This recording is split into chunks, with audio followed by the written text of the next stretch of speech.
मृत्यु और परलोक यात्रा। मृत्यु जीवन का एक शाश्वत सत्य है, लेकिन इसे सुखद कैसे बनाया जा सकता है जिससे भावी जन्म अधिक उन्नत एवं समृद्ध बन सके। यह भी मनुष्य के हाथ में है। देवी शक्तियाँ इसे अधिक उन्नत बनाने में सदैव सहयोग करती है, किंतु अज्ञानवश मनुष्य स्वयं अपना पतन कर लेता है, जिसके लिए यह प्रकृति जिम्मेदार नहीं है। मृत्यु क्या है? क्या मृत्यु के बाद भी जीवन है? मृत्यु किसकी होती है? पुनर्जन्म कैसे और क्यों होता है?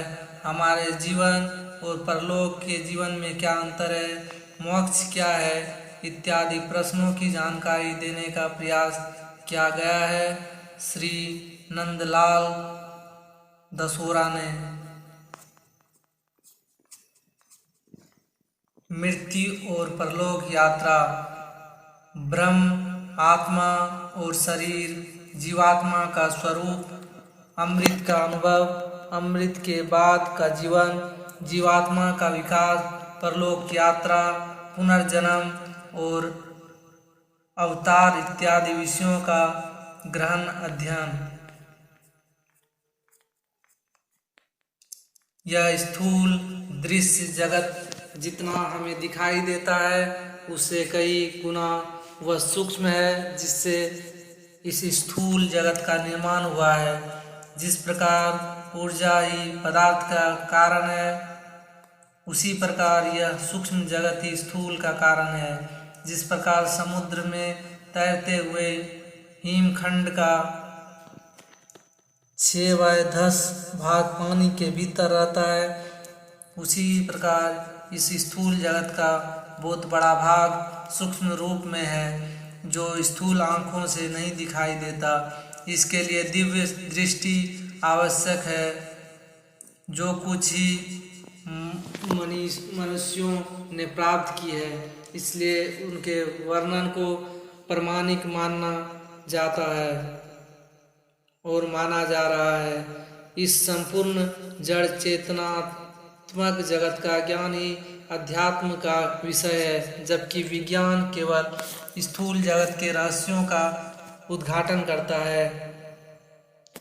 इन दिनों के दो भिन्न क्षेत्र हैं।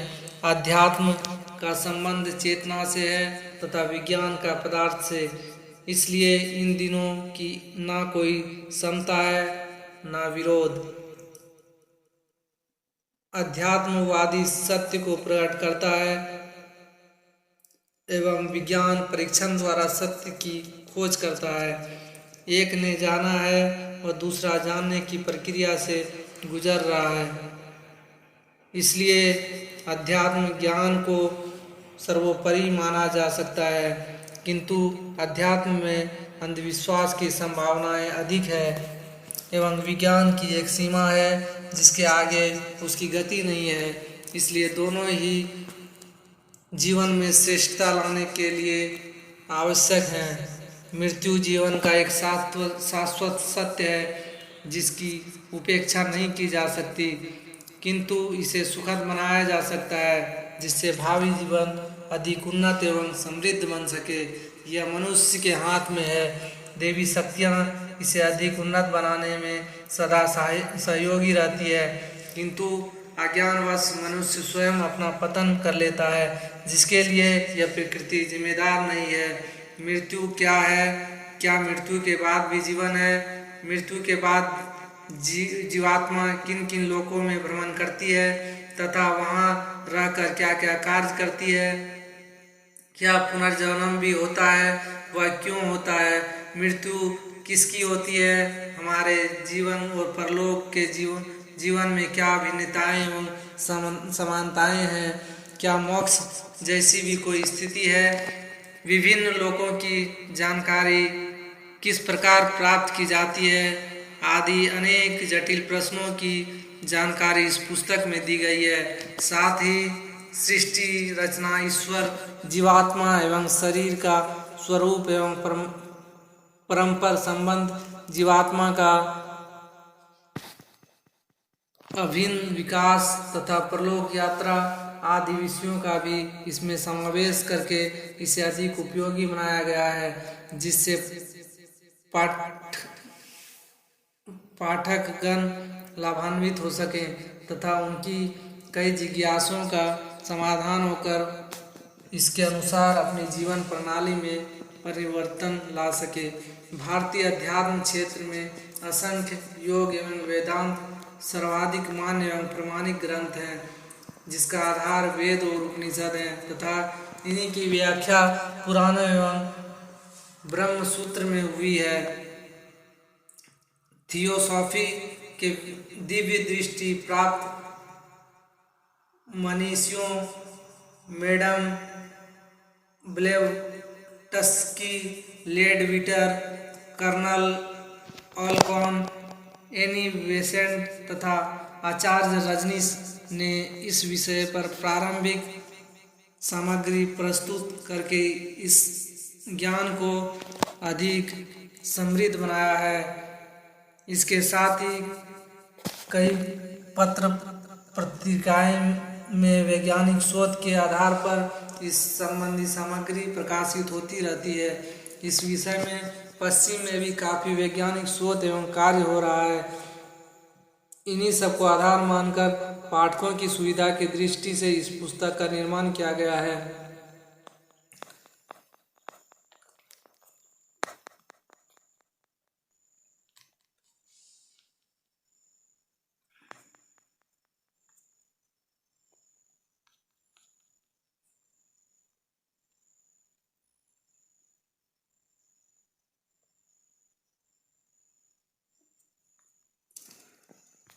सृष्टि रचना।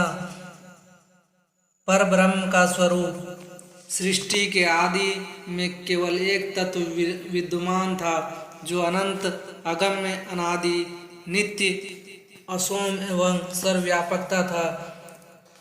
यह सूक्ष्म से भी सूक्ष्म तथा परमाणु का भी परमाणु था। यह इकाई स्वरूप भी नहीं था। उसे सतत चित्त व आनंद स्वरूप भी नहीं कहा जा सकता। यही सृष्टि का मूल तत्व है, जिसका कोई कारण नहीं है, बल्कि समस्त जड़ चेतनात्मक जगत का यही परम कल्याण है।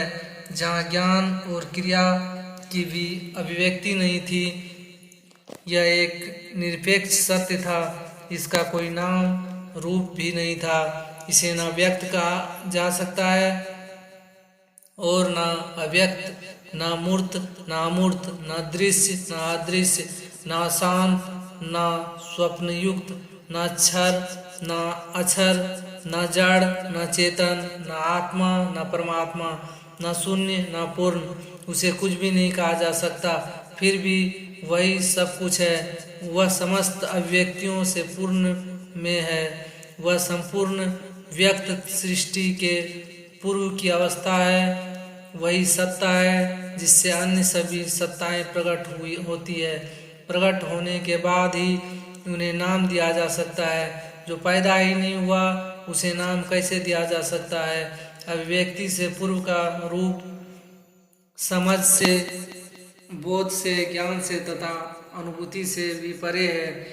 ज्ञानियों ने भी इसकी पूर्ण जानकारी नहीं दी है, दे भी नहीं सकते, क्योंकि यहाँ किसी की पहुँच ही नहीं है। देना उचित भी नहीं है। इससे भ्रांति अधिक पैदा होती है। इसके सत्य स्वरूप की थोड़ी व्याख्या उसी ने की है जिसे उसकी अनुभूति हुई है, किंतु वह शब्दों से परे है। जहाँ किसी ज्ञानी की पहुँच नहीं है, ज्ञान के अंतिम छोर पर खड़े होकर इसका अनुभव किया जा सकता है। यही अनुभव जगत को दिया जा सकता है। इस असोम में प्रवेश का कोई उपाय नहीं है तथा प्रवेश करने के बाद लौटने का उपाय नहीं है। ये ब्रह्मा, विष्णु, महेश, देव, गंधर्व आदि इनके प्रवेश द्वार के बाहर हो खड़े रहकर इस जगत की रचना, संचालन एवं व्यवस्था कर रहे हैं। अतः इन परम चेतन तत्व की अनुभूति ही होती है, इसमें प्रवेश नहीं हो सकता। कल्पनात्म में ही सभी इसमें प्रविष्ट होते हैं। फिर सृष्टि रचना की नई प्रक्रिया नए सिरे से आरंभ होती है। ज्ञानियों ने इसे परब्रह्म कहा। वही परब्रह्म सबको धारण करने वाला है, समस्त जड़ एवं चेतन प्रकृतियों का स्वामी, संचालन एवं शासक है, किंतु वह इन प्रकृतियों से भिन्न भी है। इस प्रकार वह इन सबसे श्रेष्ठ एवं विलक्षण है। यह सृष्टि की कारण अवस्था है, जिसे उसका निराकार स्वरूप कहते हैं। वह यह कार्य रूप में स्थित होता है तो इसकी विभिन्न शक्तियाँ भिन्न भिन्न नाम रूपों में प्रकट होती है। यही इसका साकार रूप है, जो इसकी कार्य अवस्था है। इस प्रकार निर्गुण ब्रह्म पारब्रह्म कारण ब्रह्म है तथा सगुण ब्रह्म अपर ब्रह्म कार्य ब्रह्म है। ये ब्रह्म के भिन्न भिन्न दो सृष्टि रचा स्वरूप नहीं है, बल्कि वही एक इन दोनों लक्षणों से युक्त है। जिस प्रकार विद्युत प्रकट रूप है एवं अग्नि उसका प्रकट रूप है, ऐसा ही ब्रह्म का निराकार एवं साकार रूप है, दोनों भिन्न नहीं है। यह सृष्टि उसी एक की अभिव्यक्ति है। प्रत्येक कल्प में सृष्टि की नई रचना होती है तथा कल्पनात्मक में यह उस ब्रह्म में विलीन हो जाती है। जिस प्रकार बीज में संपूर्ण वृक्ष की सत्ता विद्यमान रहती है, उसी प्रकार यह जगत अप्रकट रूप से शक्ति रूप से उस परब्रह्म में विद्यमान रहता है तथा सृष्टि काल में वही शक्ति जड़ चेतन के रूप में प्रकट होती है। सत्ता का कभी नाश नहीं होता, रूपांतरण मात्र होता है। परा और अपरा प्रकृति। इस परब्रह्म में दो प्रकार की प्रकृतियां निहित है, जिन्हें परा एवं अपरा प्रकृति कहते हैं। ये दोनों प्रकृतियां उससे अभिन्न तथा अप्रकट रूप से विद्यमान रहती है।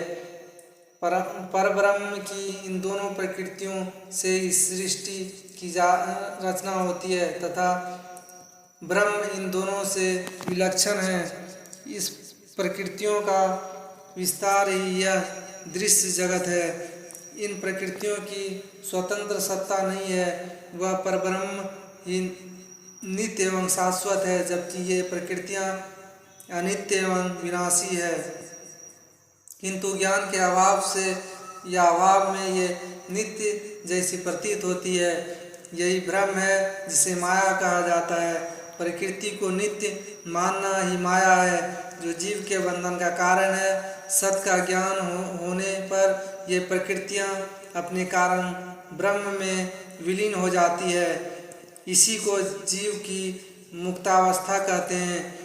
इस प्रकार जड़ चेतन जगत का एकमात्र निमित्त एवं उपादान कारण वह परब्रह्म ही है, जिससे सृष्टि को रचना संचालन एवं प्रलय होता है। यही मूल तत्व है ईश्वर का उद्भव। इस परम सत्ता परब्रह्म से ही अव्यक्तिगत ईश्वर का उद्भव होता है। यही ईश्वर का एक से दो और दो से तीन को प्राप्त होता है, जिसे त्रिमूर्ति कहा जाता है। इस ईश्वर वह ईश्वर ही शब्द ब्रह्म है। ब्रह्मा विष्णु महेश इसके तीन रूप हैं। आत्मा की भी इसी के अनुसार तीन उपाधियां हैं, स्थूल सूक्ष्म व कारण शरीर। इसकी चौथी अवस्था शांत अद्वैत शिव की है। इसी त्रिमूर्ति से देवताओं की उत्पत्ति होती है, जो सृष्टि के व्यवस्थापक हैं। यह ईश्वर उस अव्यक्त ब्रह्म का व्यक्त स्वरूप है। मनुष्य इस व्यक्त ईश्वर का प्रतिबिंब है। उसकी अंतरात्मा अनादि और ईश्वर रूप है। उस परब्रह्म में असंख्य सृष्टियां और प्रत्येक में असंख्य सूर्यमंडल हैं। प्रत्येक सूर्यमंडल का अधिपति उसका ईश्वर है। प्रत्येक ईश्वर अपनी सृष्टि की रचना करता है। ये कल्पारंभ में जब योग निद्रा से जागते हैं तो सृष्टि का संपूर्ण चित्र उसके मन में आ जाता है। उसके एकोहोम बहुश्याम, मैं एक हूँ अनेक हो जाऊं के संकल्प से ब्रह्मा उत्पन्न होते हैं। दूसरे देव ऋषि भी ईश्वरेच्छा से आते हैं। वह उसी चित्र के अनुसार सृष्टि का विकास करने लगते हैं। इस विकास परंपरा का आदि या अंत हम नहीं जान सकते, किंतु इस संपूर्ण विकास का ही नियम है। दिव्य दृष्टि से महात्मागण इस संपूर्ण सृष्टि का पूरा विकास क्रम सिनेमा की फिल्म की भांति शिष्य को दिखा देते हैं। सृष्टि की रचना का महान कार्य पूरा करने के लिए ब्रह्मा ने तप किया, जिससे दो प्रकार की शक्तियों का आविर्भाव हुआ। एक थी ज्ञान शक्ति तथा दूसरी विज्ञान अथवा क्रिया शक्ति। इन्हीं का नाम गायत्री और सावित्री रखा गया। गायत्री चेतना शक्ति का नाम है तथा सावित्री प्रकृति का नाम है। इन्हीं को संख्य या सांख्य ने पुरुष और प्रकृति कहा है। यही इसकी परा एवं अपरा प्रकृतियां हैं, जिन्हें चेतन और जड़ प्रकृति कहा जाता है। जड़ प्रकृति से पदार्थों का निर्माण होता है तथा चेतना शक्ति से उनमें प्राणों का संचार होता है, जिससे वह जी उठता है, गतिमान हो जाता है। इस सारी सृष्टि इन दोनों के संयोग का परिणाम है। अन्य जीवों में साधारण चेतना होती है, जबकि मनुष्य में पांचों प्राणों से मिली आत्म चेतना भी होती है। अन्य प्राणी प्रकृति स्वभाव से ही अपना जीवन यापन करते हैं, किंतु मनुष्य में अच्छे बुरे उचित अनुचित का निर्णय करने के लिए विशिष्ट ज्ञान भी होती है, जिससे वह पशुओं से थोड़ा ऊंचा स्थान रखता है। इस विशिष्ट ज्ञान के आधार पर वह ईश्वरीय प्रभुता को भी जान सकता है, वह प्राप्त कर सकता है जो उसके भीतर निहित है। सृष्टि रचना क्रम। सृष्टि की मूल सत्ता केंद्र में है, प्रकृति उस पर आवरण है, यही सतत है, माया है। ईश्वर से प्रकृति का विकास होता है, यह प्रकृति उसके विकास की प्रथम अवस्था है। इसी के रूप में रूपों की उत्पत्ति होती है, जो इसकी द्वितीय अवस्था है। तृतीय अवस्था में जाकर स्वसंवेदन मय पतन का विकास होता है। रूपों का विकास होने पर वह ईश्वर जगत का सर्वव्यापक बन जाता है। इस व्यवस्था में देवगण भाग लेते हैं। ईश्वर की सत्ता प्रत्येक के केंद्र में समाई रहती है, जो इन रूपों का संचालन एवं नियमन करती है। अध्यात्म के अनुसार पदार्थ भी सजीव ही है, किंतु उसकी चेतना तुरीय अवस्था में है। रूपों की स्थिरता होने पर वनस्पति वर्ग का विकास होता है। इसके बाद पशु वर्ग व मनुष्य वर्ग का विकास होता है। सृष्टि रचना काल में अपरा प्रकृति से सर्वप्रथम आकाश उत्पन्न होता है। आकाश से वायु, वायु से तेज, तेज से जल तथा जल से पृथ्वी उत्पन्न होती है। पृथ्वी से खनिज, खनिज से वनस्पति और वनस्पति से जीव उत्पन्न होते हैं। दूसरी ओर उसकी परा प्रकृति चैतन्य प्रकृति से बुद्धि, अहंकार, मन, चित्त, इंद्रियां आदि उत्पन्न होती है। यही इस जड़ चेतनात्मक जगत का स्वरूप है। इन दोनों प्रकृतियों के सहयोग से मनुष्य के स्थूल, सूक्ष्म व कारण शरीर का निर्माण होता है। इस प्रकार सृष्टि के समस्त दिव्य एवं अदिव्य पदार्थों का निर्माण उसी परब्रह्म की अभिव्यक्ति है। उस चैतन्य पर जो जो प्रकृति के आवरण चढ़ते जाते हैं, त्यों तो उनका घनत्व बढ़ता जाता है। इसी घनत्व के आधार पर 7 लोक निर्मित होती है, जिसमें सबसे स्थूल अधिक घनत्व वाला भूलोक है तथा उससे सूक्ष्म ब्रह्मलोक है जो जीवात्मा का निवास स्थान है। इसी घनता के आधार पर मनुष्य के शरीर में भी 7 आवरण है, जिसमें सबसे अधिक घनत्व वाला मनुष्य स्थूल शरीर है। इसके भीतर अन्य सूक्ष्म शरीर हैं तथा अंत में आत्मा का स्थान है जो सबसे सूक्ष्म है। यही आत्मा ईश्वर का अंश है। सृष्टि की व्यवस्था। इस संपूर्ण सृष्टि की व्यवस्था ईश्वर की इच्छा अनुसार देवगण करते हैं, जो उस पर ब्रह्म का ही व्यक्त रूप है। प्रत्येक विभाग के देवगणों से ऊपर उतना अधिक देवता रहता है। जैसे आकाश ईथर तत्व के देवतागणों का अधिपति इंद्र है, अग्नि तत्वों का देवता अग्नि है, वायु तत्व वाला का देवता वायु है, जल तत्व का वरुण है तथा पृथ्वी का कुबेर है। ये देवता अपने अपने तत्व के देवगणों के काम की निगरानी रखते हैं तथा ईश्वर इच्छानुसार उनसे कार्य करवाते हैं। इसकी प्रकृति व नियमों को समझ कर ही विज्ञान का विकास किया जा सकता है। इन्हीं को जानकर योगी कई प्रकार की सिद्धियां प्राप्त कर लेते हैं। ईश्वर की पराशक्ति के कई सचेतक घटक हैं, जिसमें सर्वोच्च स्तर के देवगण हैं।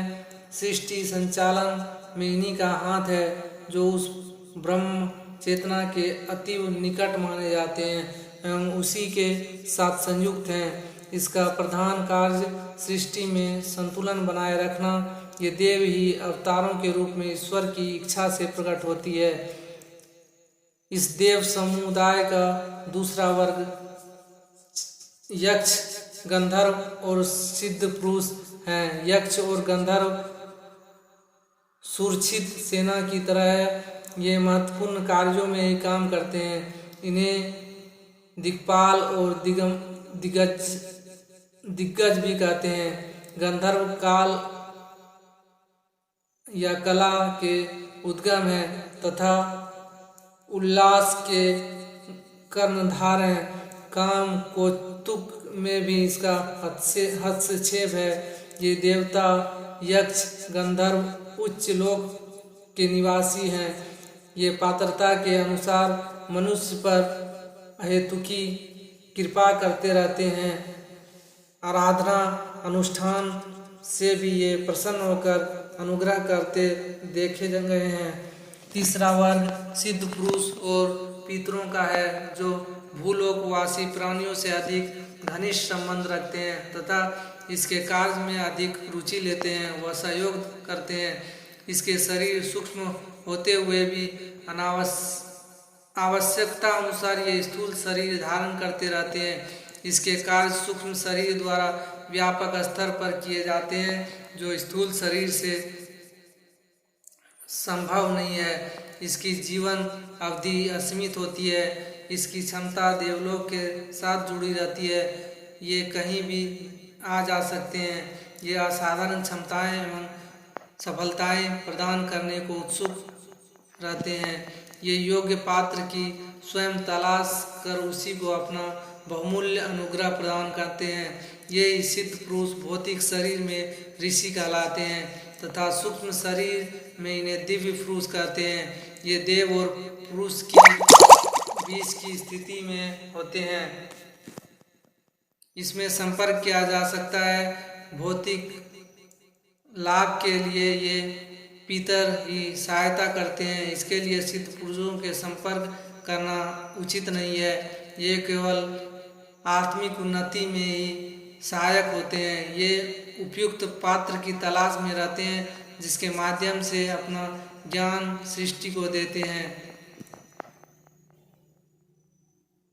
ब्रह्म, आत्मा और शरीर। दूसरी अध्याय ब्रह्म और आत्मा। अध्यात्म विज्ञान के अनुसार इस समस्त जड़ चेतना मय सृष्टि को मूल इकाई चेतन ऊर्जा है तथा भौतिक पदार्थों की मूल इकाई परमाणु इसी का रूप है। भौतिक ऊर्जा के भीतर भी यही चेतन ऊर्जा है जिससे इसका निर्माण हुआ है। वैज्ञानिकों ने भी इस भौतिक ऊर्जा के भीतर चेतता का अनुभव किया है। यही चेतना समष्टि के हर कण में व्याप्त है। इस समष्टि चेतन को ही ब्रह्म नाम दिया गया है। यही समष्टि चेतन हर व्यक्ति में व्याप्त है, जिसे व्यष्टि चेतन या आत्मा नाम दिया गया। शरीर में व्याप्त चेतना तथा समष्टि चेतना भिन्न भिन्न नहीं है, बल्कि एक ही चेतन कार्य है। यह व्यष्टि चेतन आत्मा जब अपने शुद्ध स्वरूप को प्राप्त कर लेता है, तब वह समष्टि चेतन में विलीन हो जाता है। यह आत्मा उस विराट कार्य का अंश होते हुए भी पूर्ण है। इसका स्वतंत्र अस्तित्व शरीर के कारण ज्ञात होता है। इसका मूल कारण अहंकार है। वास्तव में इसका स्वतंत्र अस्तित्व है ही नहीं, किंतु जब यह अहंकार रूपी आवरण से बद्ध हो जाता है तो इसका नाम जीवात्मा हो जाता है। शुद्ध आत्मा के साथ जब अहंकार के कारण बुद्धि, मन, चित्त आदि का संयोग होता है तो इसे जीवात्मा कहा जाता है। यह संयोग चूंकि अनादिकाल से है, अतः जीवात्मा को भी अनादि कहा जाता है। इन विजातीय तत्वों का वियोग होने पर यह आत्मा अपने शुद्ध रूप को प्राप्त या पुनः प्राप्त कर लेती है तथा समष्टि चेतन में स्थित हो जाती है, जहाँ से इसका उद्गम है। यही इस जीवात्मा की मुक्तावस्था है। मुक्तावस्था तक जीवात्मा का परमात्मा से पार्थक्य बना रहता है। यह ब्रह्म चेतन समष्टि चेतना है जो जीवन में आत्म चेतना के रूप में कार्य करती है। इस आत्म चेतना का मुख्य आधार प्राण चेतना है, जिसका अपना स्वतंत्र विज्ञान है। आत्म चेतना के ज्ञान से इसे जाना जा सकता है। इस विराट ब्रह्म का लघुत्तम घटक परमाणु है, जिसके भीतर अनंत ऊर्जा समाहित है। उसी प्रकार शरीर का लघुत्तम घटक आत्मा है, जो शक्ति का केंद्र है। यह जीवात्मा उस विराट का अंश मात्र होते हुए भी उसमें बीज रूप में है। वह सब कुछ विद्यमान है जो उस विराट में है। जिस प्रकार छोटे से बीज में विशालकाय समूचे वृक्ष की सत्ता भरी पड़ी है, मनुष्य के छोटे से वीर्यकण में मनुष्य की समूची सत्ता विराजमान है। मनुष्य की विकास की समस्त संभावनाएं उस वीर्यकण में पहले से ही विद्यमान है। उसी के अनुसार मनुष्य का विकास होता है। यदि वह विद्यमान न हो तो उसका विकास संभव ही नहीं था। इसी प्रकार आत्मा में परमात्मा का समस्त ब्रह्म, आत्मा और शरीर वैभव विद्यमान है। उसको जागृत करने की विधि योग तथा तप है, क्योंकि वह ऊर्जा सुप्त पड़ी है। उसे जागृत करके सिद्धि प्राप्ति की जा सकती है तथा स्वर्ग और मुक्ति की भी संभावनाएं हैं। ब्रह्म और जीवात्मा की विभिन्नता अहंकार रूपी मिथ्या आवरण के कारण ज्ञात होती है। इस बाधा के हटते ही यह प्रतीति हो जाती है यह आत्मा ब्रह्म ही है। इसे परमात्मा से भिन्न मानना मिथ्या धारणा है। विभिन्नता का दूसरा कारण मन है, जो भिन्न संस्कारों वाला है। इसी कारण जीवात्मा और परमात्मा में पुत्र एवं पिता का संबंध हो जाता है। यह जीवात्मा ईश्वर से भिन्न गुणों वाली हो गई है। अध्यात्म इसी कारण आत्मा को ही महत्व देता है, जो शाश्वत है। ये जीवात्माएं ये अनंत हैं, जो हर व्यक्ति की भिन्न भिन्न है, किंतु शुद्ध आत्मा एक ही है। आत्मा का स्वतंत्र अस्तित्व अहंकार एवं अज्ञान के कारण है, जिससे प्रत्येक मनुष्य की भिन्न भिन्न आत्माएं मानी जाती है। आत्मा और शरीर, शरीर और आत्मा एक ही सत्य के दो छोर हैं। शरीर दृश्य है, आत्मा अदृश्य है। पंखे में बिजली दिखाई नहीं देती, किंतु वह बिजली से चल रहा है। उसी प्रकार शरीर के भीतर आत्मा है, जिसके कारण शरीर गतिमान हो जाता है या हो रहा है। आत्मा और शरीर भिन्न भिन्न नहीं है, बल्कि एक ही अस्तित्व की दो तरंग अवस्थाएं हैं, जैसे पदार्थ और ऊर्जा। शरीर उस अदृश्य आत्मा का ही दृश्य रूप है। यह जीवात्मा अपनी वासना पूर्ति हेतु अनेक शरीर धारण करता है, किंतु यह कभी नष्ट नहीं होता, यह अमर है। भारतीय धर्म में आत्मा को ही सब कुछ माना है। यही आत्मा शरीर को अपने निवास के लिए उपयोग करता है। शरीर का महत्व घर से अधिक नहीं है। यह आत्मा एक सूक्ष्म तत्व है जो विज्ञान की पकड़ से बाहर है। उसे अंतर्दृष्टि से ही जाना जा सकता है। आत्मा को जानने का मार्ग ध्यान है। विज्ञान की प्रयोगशाला में उसे नहीं देखा जा सकता, इसका अनुभव समाधि में ही होता है। इस आत्मा का अपना अलग शरीर है, जिसे स्थूल शरीर कहते हैं। यह शरीर या जीवात्मा के साथ छाया की भांति संयुक्त रहता है। इसका दूसरा शरीर भौतिक शरीर है, जो पंच तत्वों का बना है। यह शरीर भी इस आत्मा का अभिन्न अंश है।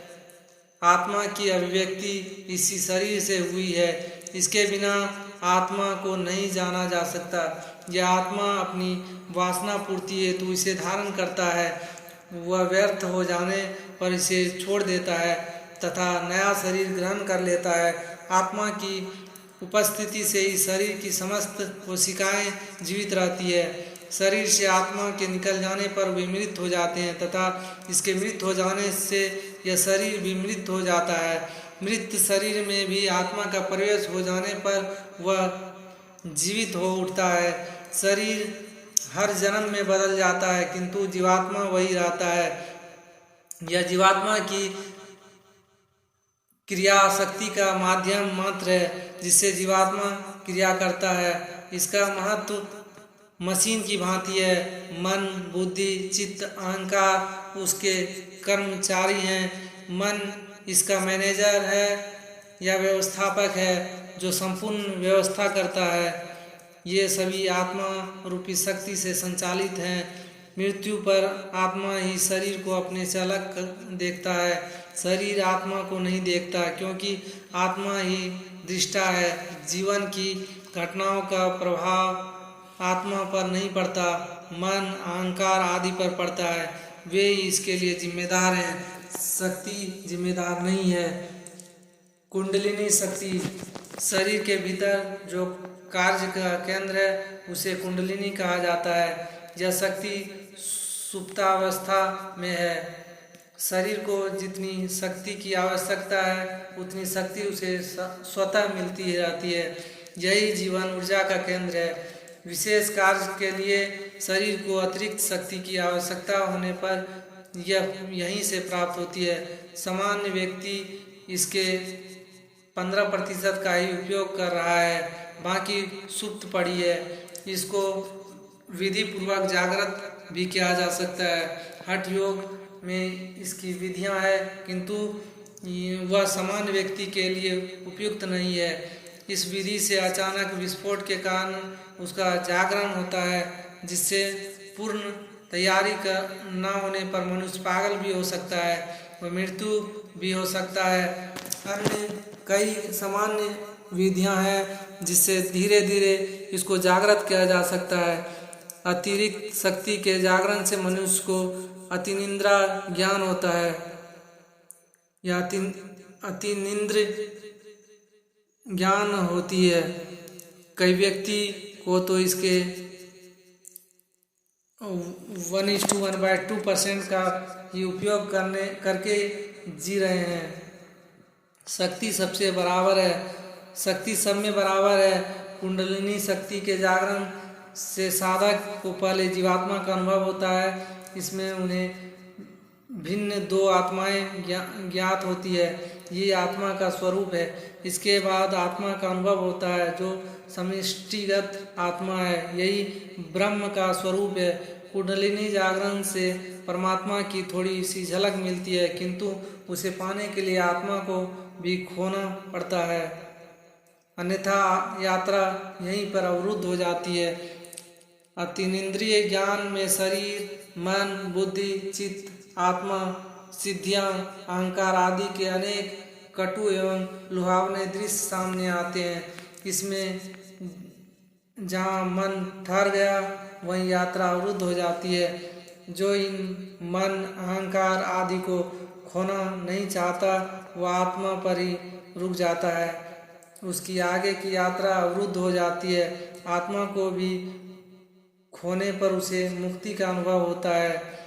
यही निर्वाण और मोक्ष है जो जीवात्मा की अंतिम अवस्था है, यही परम गति है। ऊर्जा का यह कुंड अनंत शक्ति वाला है, इसमें से कितना भी निकालो यह कम होता ही नहीं है। इसका संबंध उस विराट ऊर्जा भंडार से है जिसमें समस्त सृष्टि का संचालन हो रहा है।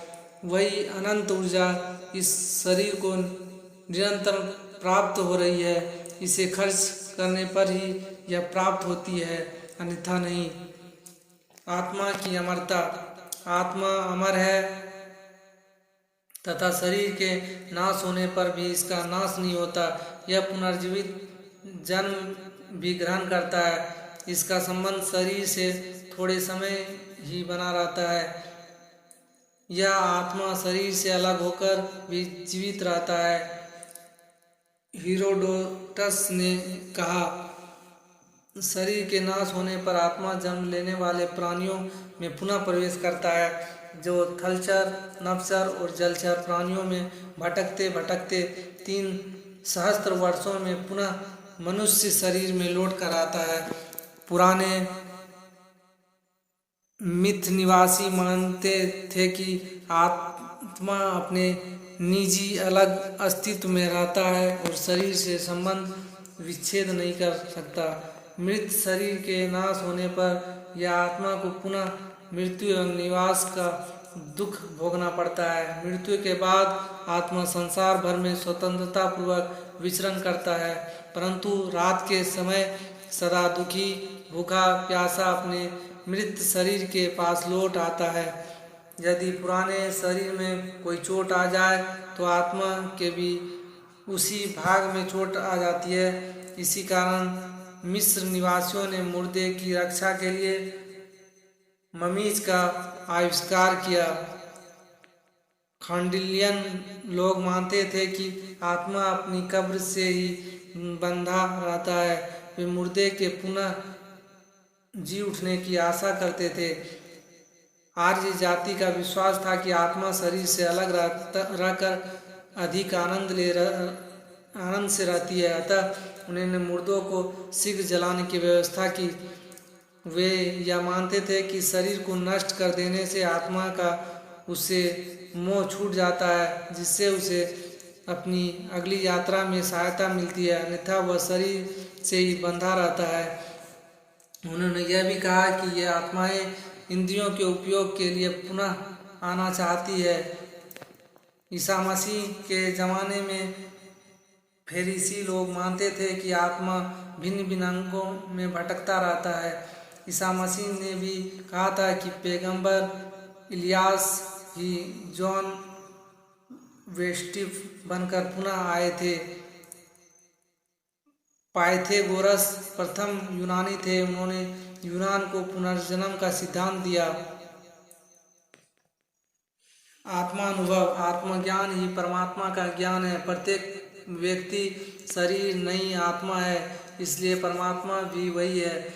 इसी कारण आत्मज्ञान होने पर वह अहम ब्रह्मस्मि कह सकता है, किंतु यदि उसका अहंकार शेष है तो वह ऐसा नहीं कर सकता। अहंकार के कारण ही वह जीवात्मा और ईश्वर में भेद देखता है, उसे द्वैत ही दिखाई देता है। तब वह ईश्वर पुत्र कहता है। यह भिन्नता जीवात्मा के तल तक ही है। शुद्ध आत्मा और ईश्वर में भिन्नता नहीं है। आत्मज्ञान के बाद उसके सभी कार्य नाटक की भांति होते रहते हैं, जिससे वह अलग रहकर दृष्टा मात्र हो जाता है। संसार में जल कमलवत हो जाता है, फिर कर्म उससे लिप्त नहीं होते, न बंधन का कारण बनते हैं। आत्मज्ञान से पूर्व किए गए सभी कार्यों का बंधन होता है, जिसका फल भोगना पड़ता है। आत्मज्ञान से आचरण बदल जाता है, किंतु आचरण बदलने से आत्मज्ञान नहीं होता। इससे जीवन पवित्र बनता है, किंतु आगे की यात्रा आवश्यक है। आत्मज्ञान करना ही धर्म का मार्ग है। वास्तविक धर्म नैतिकता से ऊपर की स्थिति है। अध्यात्म में परिष्ठ होने पर ही वह धार्मिक होता है। आत्मज्ञान के बाद ही व्यक्ति परिपूर्ण होता है। नैतिकता का संबंध मन तक ही सीमित है कि उसे बुराई से बचा ले। धर्म इस मन के परा की अवस्था है। आत्मज्ञान से ही मुक्ति होती है। नियम संयम का संबंध भी मन तक ही है। आत्मज्ञान पर मनुष्य कृत नहीं, ईश्वरीय नियम ही महत्वपूर्ण हो जाती है। शास्त्र पढ़ने, कर्म एवं आचरण से ज्ञान नहीं होता, स्वयं देखने से मिलता है। ऐसे ज्ञान की अभिव्यक्ति भी नहीं होती। आत्मा के ऊपर भी जमी धूलि को झाड़े बिना आत्मानुभव संभव नहीं। आत्मज्ञान में मृत्यु का अनुरूप होता है, तभी अमृत की उपलब्धि होती है। मृत्यु से ही नवजीवन मिलता है। पुराने को ढोते रहने से नया नहीं मिल सकता। नए के लिए पुराने का त्याग आवश्यक है। नया मकान बनाने में पुराने को गिराना आवश्यक है। पुराने खंडहर पर नया भवन निर्मित नहीं हो सकता। आत्मानुभूति के समय वह स्वयं को शरीर से भिन्न देख लेता है, तभी उसको प्राप्ति होती है कि मैं शरीर नहीं आत्मा हूँ। उसी से अमृतत्व का अनुभव होता है। धर्म चेतना से जुड़ा हुआ शास्त्र है। दर्शन फिलॉसफी की यहाँ गति नहीं है। फिलॉसफी जानने वाला धर्म को उपलब्ध नहीं हो सकता। मनुष्य शरीर नहीं आत्मा है। आत्मा ही उसका वास्तविक स्वरूप का स्वभाव है। आत्मा निर्वस्त्र है, शुद्ध है। इस पर जो आवरण है वे मनुष्य ने ओढ़ रखे हैं, जिससे उसे आत्मा का पता नहीं चलता। ये आवरण भी झूठे हैं, मिथ्या हैं, इसलिए इसे माया कहा गया है। ये सभी भ्रम व अज्ञान के कारण है, जो ज्ञान से ही हटेगा। अन्य कोई उपाय नहीं है।